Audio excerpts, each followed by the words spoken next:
Good evening and welcome to this inaugural episode, the first episode of Trending Tonight, the only show on primetime Indian television that cares to explain the news behind the trend. You often get to know what is trending. What you often do not get to know as to why it is trending. The news behind the trend right here. Let's quickly take you through the stories that we are tracking. Story number one, and that perhaps is the only story, but on the Citizenship Amendment Bill, on NDTV, you will get the complete explainer. It is one hell of a complicated story. So you have to be told in easy language what it means. It took a while for me also to compile this, and also our team. Angle number two, citizenship by religion. And it's also important to understand what really are the legal arguments and what are the political arguments. So the legal and political FAQs right here on Trending Tonight. And story number three, today the government will sail through as far as Lok Sabha is concerned, but what really about the Rajya Sabha? What is going to happen in the Rajya Sabha? Will the government pass the Rajya Sabha test? The numbers game is also going to come up right here on this show. But let's first start by telling you what really is the Citizenship Bill. So we'll pull up these graphics on screen. Citizenship Bill essentially means, for the common man to understand, it's a citizenship based on religion. Non-Muslim migrants are expected to get citizenship. 6 non-Muslim communities not to be treated as illegal. This is the information that we have as of this moment.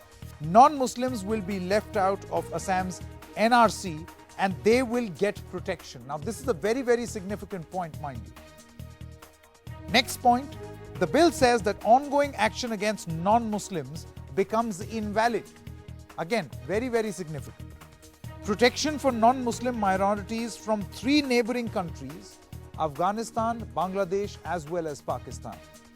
And the Citizenship Bill, in a nutshell, is protection for all except Muslims. So if you are an illegal immigrant but a Muslim, you do not get covered by this bill. If you are a Muslim seeking refuge, then legally, as far as this policy, you will not get access or will not get citizenship. Now, what really is the fine print? We need to go into the fine print to explain the story. Citizenship for non-Muslim refugees from Pakistan, Bangladesh, as well as Afghanistan, as was explained just a short while ago.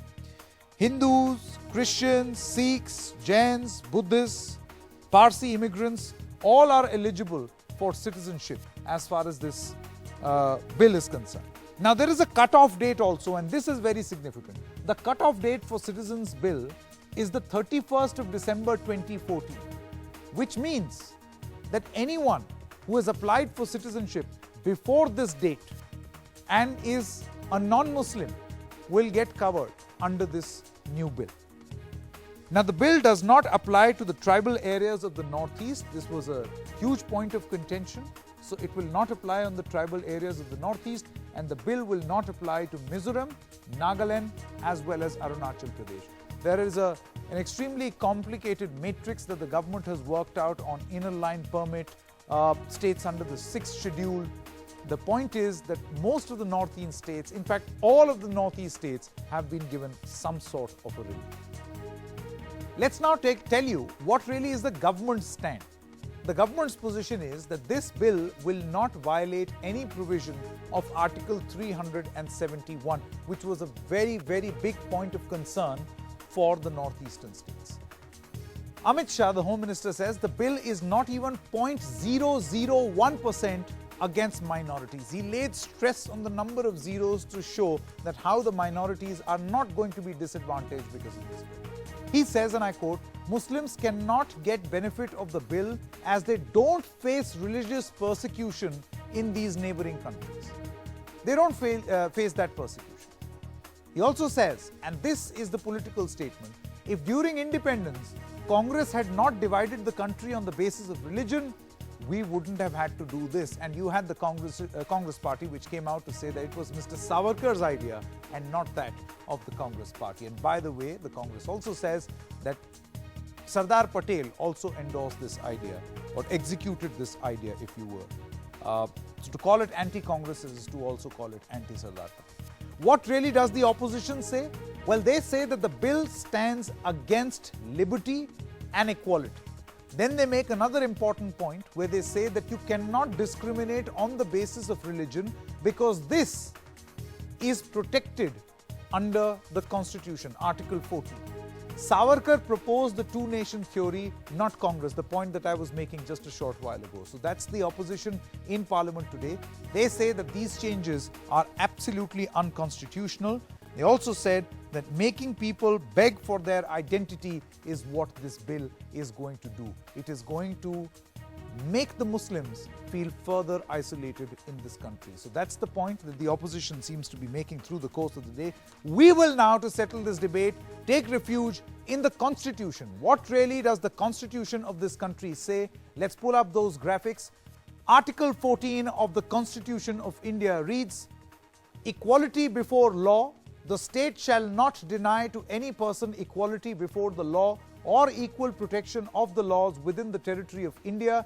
Prohibition of discrimination on the grounds of religion, race, caste, sex, or place of birth." So that's the Constitution for you. Very, very clearly mentioned what exactly is expected. Now, there are exemptions, and you need to be told about these exemptions. As a short while ago, I told you there are a few exemptions for the northeastern states. So let's first talk about Arunachal Pradesh. The entire state is under the ILP regime. Nagaland, again, the entire state, ILP by the way means inner line permit, which means they've got a special status. The entire state of Nagaland is also under the ILP regime except Dimapur town. So the ILP, inner line permit status, shall be respected, so says the central government. As far as Tripura is concerned, 6th schedule covers 70% of the geographical area, which means that is out of bounds for anyone who avails the benefit of the citizenship scheme. We talk about the next state of Meghalaya. Entire state is covered under the 6th schedule except part of Shillong. So there, this is where Meghalaya is going to get its benefit. 3 autonomous district councils under the 6th schedule in Assam, they will be excluded from the citizenship bill. That's the relief for Assam. As far as Manipur is concerned, the bill will apply pending alternate arrangements as of this moment. So that little relief for Manipur has been given, that pending alternative arrangements, this bill is going to apply in the context of Manipur. So that's that, ladies and gentlemen. I hope we were able to explain, because as I told you, it's slightly complicated, but the story is in the details, and details must be understood. Let's first make you listen to what happened, the key highlights of what happened in Parliament today. मान्यवर, अब ये इतना बोल रहे हैं, मैं कह दूं, ये बिल की जरूरत क्यों पड़ी है? जब देश का आजादी मिला, तब धर्म के आधार पर विभाजन अगर कांग्रेस पार्टी न करती तो ये बिल की जरूरत न पड़ती। किसने किया धर्म के आधार पर विभाजन? किसने किया धर्म के आधार पर विभाजन? इस देश का विभाजन धर्म के आधार पर कांग्रेस पार्टी ने किया है, हमने नहीं किया है। धर्म के आधार पर विभाजन कांग्रेस पार्टी ने किया है। मैं साफ तौर पे एक बात कहना चाहता हूं कि अगर इस देश में टू नेशन थ्योरी की किसी ने नींव रखी थी तो 1935 में अहमदाबाद में हिंदू महासभा के सेशन में सावरकर ने रखी थी, कांग्रेस पार्टी ने नहीं रखी थी।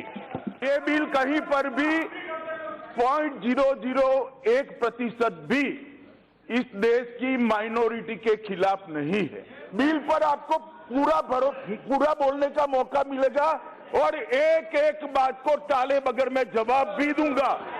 वॉकआउट मत कर जाना। रीजनेबल क्लासिफिकेशन के आधार पर होता है और कई सारे कानून, इसको छोड़ दीजिए, मैं अभी बोलूंगा तो आपको अच्छा नहीं लगेगा, मगर समानता का आर्टिकल 14 का अगर आप जो मेरे विपक्ष के सदस्य मित्र करते हैं, ऐसा इंटरप्रिटेशन अगर समानता के कानून का करना है तो अल्पसंख्यकों के लिए विशेष अधिकार कैसे होंगे? मान्यवर बताइए मुझे।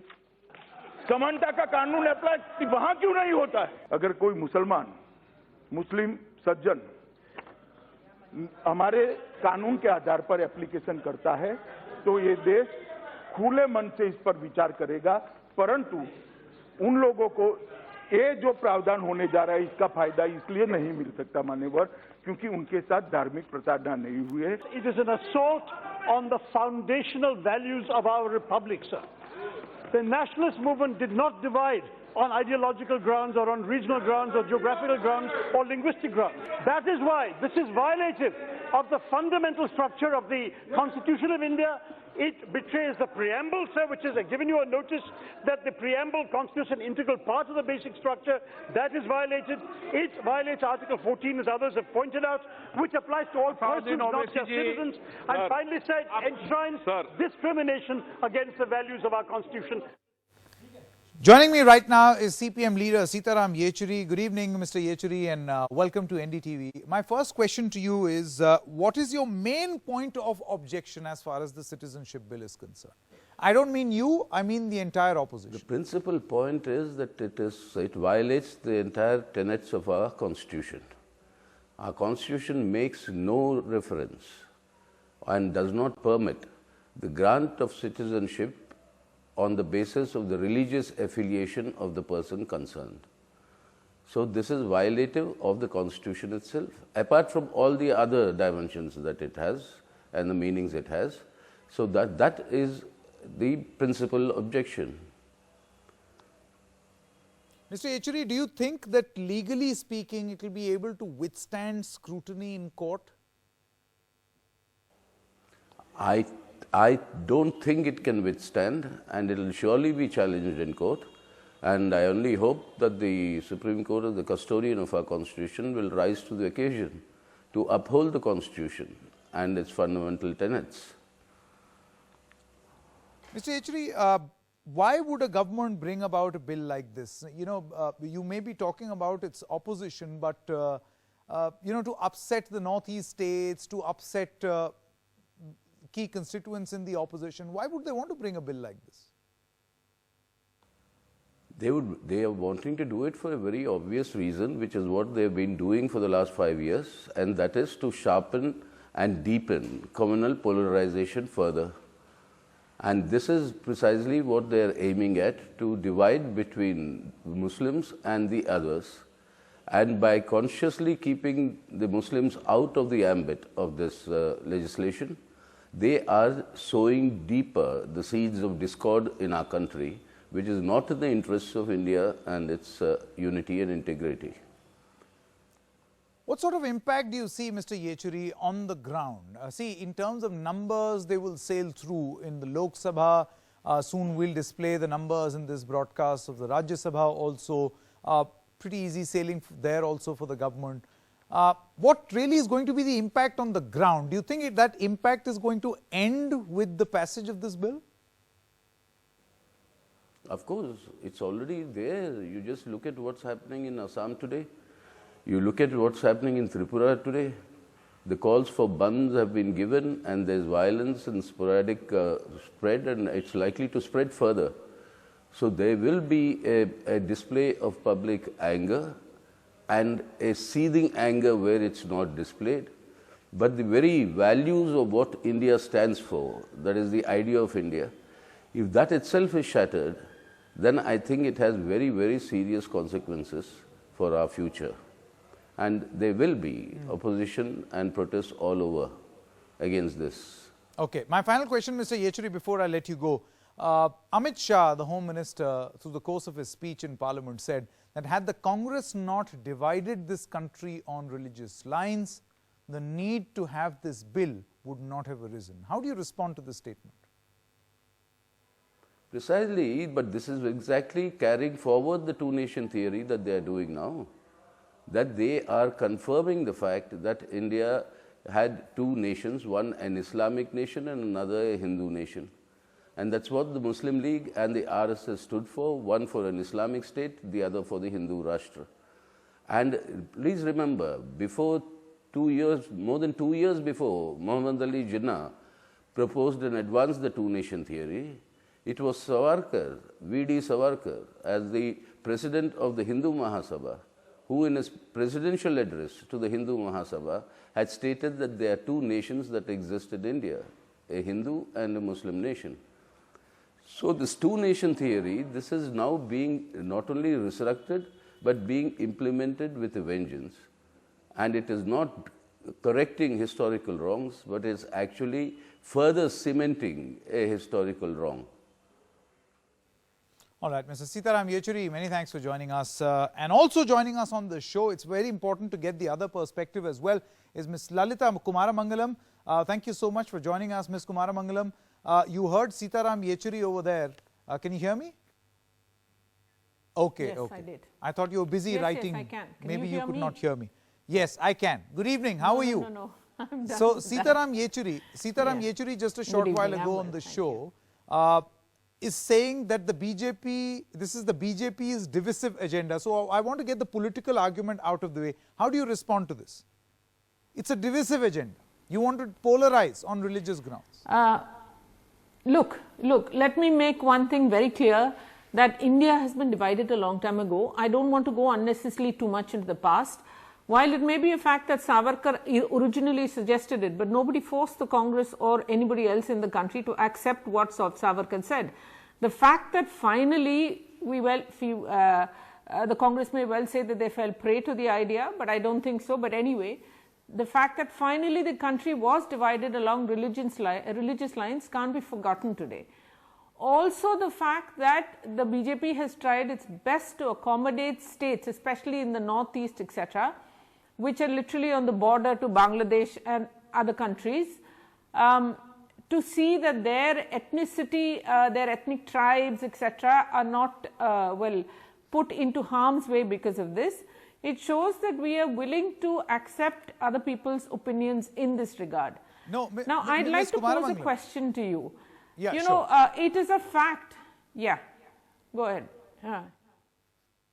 No, my point, Ms. I'll make one. Over here. It's a fact that I want to point out again. If I could just ask a question. The point over here is these allegations coming in of dividing on religious grounds also say, and they corroborate their theory by saying this has to be read along with the NRC. That in the NRC you will have a lot of non-Muslims being declared foreigners, and they will immediately get relief because of this Citizenship Amendment Bill, thus isolating the Muslims. See, let's make one thing very clear. We are not talking about Indian Muslims. Indian Muslims will always remain Indian. We have nothing against them, and they don't come into this ambit at all. The fact is that in our neighboring countries, and here we are talking about countries with whom we share a border, Afghanistan, Pakistan and Bangladesh. We've left out Burma, yes, but these three main countries, which are majoritarian Muslim countries, it's historically known, it's stated, I mean, there's enough research, I don't want to keep on going over those facts, but the fact is that from about 24% Hindu population in joint Pakistan and Bangladesh, out of which 15% was West Pakistan, what we used to call in those days, and now is just Pakistan. The population, Indian population has fallen to about 1.6 approximately percent. This is, I mean, this is decimation. This is Holocaust worse than what happened with the Jews.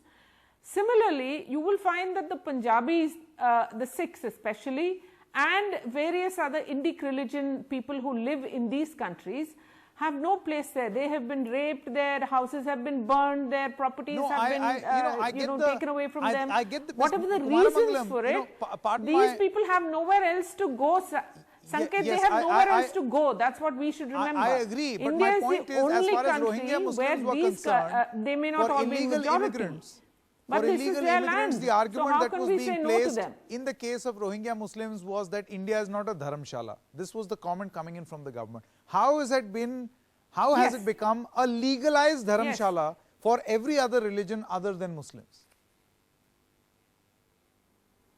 Okay, Sanket, how many Muslim countries are there in the world? Muslim majority countries are there in the world? I get the point that you're trying to make. I get the point that not all of them accept many refugees. Other countries, they can, all of these, it's not that we don't have any empathy for them, but they can always find solace, find refuge in many other countries in the world. Whereas those who come from the Indic religions, when they are being persecuted, tortured, decimated, where else will they go?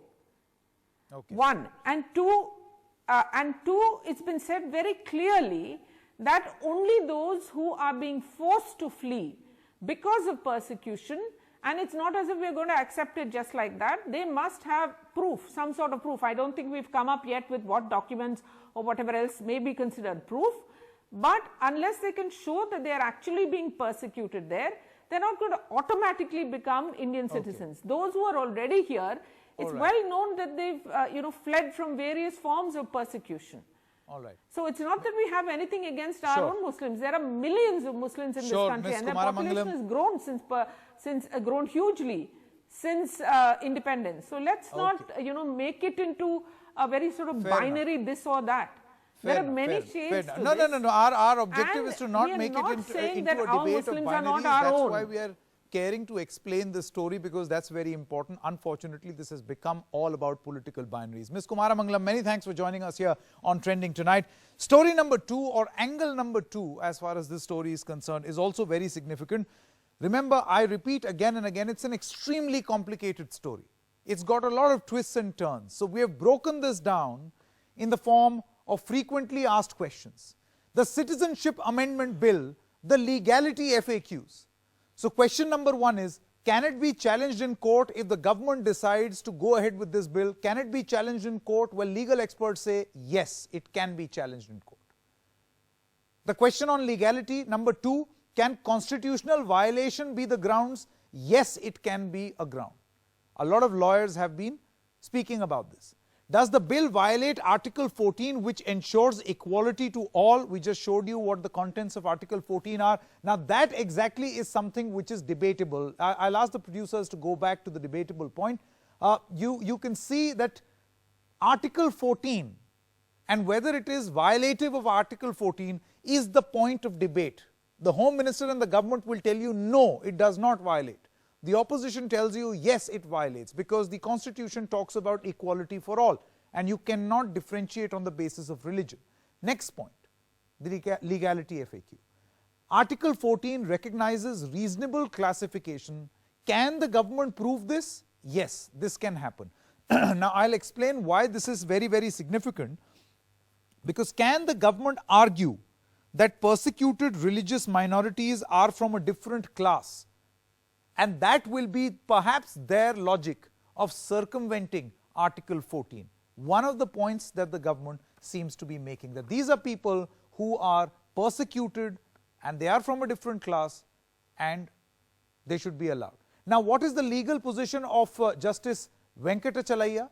He is the ex-CJI. He spoke on the Citizenship Amendment Bill, and this is what he had to say. He says that the bill is not an unarguable proposition. It is not unarguable. You can talk about it. He says there are strong arguments on both sides. We are talking legality here. He says Article 14, which is equality under law, recognizes reasonable classification. Do you see what I'm saying? There is precedence of this argument going forward along the lines of Article 14. He also says that the government could argue that religious minorities who suffer at the hands of theocratic state constitute a class by themselves, and thus the point on class, and thus the validity to them being made citizens in this country. He also says that the onus is on government to prove reasonableness of this classification, which means the government will have to decide reasonably what its classification is going to be. But then there are another set of FAQs, we call it the political FAQs, which, by the way, assume a lot of significance. Can some states deny citizenship rights to these people? Well, technically no, because India is not a dual citizenship where, unlike the United States, you don't have citizenship of the country and of the states. Here you are only citizen once. So technically states can't deny unless the government decides, in the case of Northeast, for example. Could this lead to polarized opinion along religious lines? Well, it's already happening. So yes, that is going to happen. Can NRC and Citizenship Bill become a main 2024 poll plank? Of course it can be, because we have seen a lot of issues becoming poll planks. NRC became a poll plank, Triple Talaq became a poll plank in states far and wide. Why can't this become poll plank? And now, towards the end, we come to story number 3, and this is very, very significant because in the Rajya Sabha, where often it is said that the numbers don't add up, we have done a bit of math for you to show you that for the government, where in Rajya Sabha the current strength is 238 and the majority mark is 120. Let's go full frame to those graphics in case you can't see those creepy crawly numbers. The BJP has got 81, ADMK has got 11. We'll go full frame to these graphics so that you can see the numbers. There you are. JDU at 6, the Shiromani Akali Dal at 3, Independents and others at 13, and the BJD only today announced its support for the government. So if they continue with this support in the Rajya Sabha, then the government crosses the 120 mark. That's a huge list of opposition parties opposing this bill, but they only add up to 112, which means that the government, as of this moment, has the majority it requires in the Rajya Sabha. Now, what really is going to be their strategy? Well, they will hope that there will be certain abstentions, there will be certain walkouts to increase the government's margin. All right, that brings us to the end of this edition of Trending Tonight. Be back with us tomorrow as we get yet another edition where we care to explain the news behind the trend.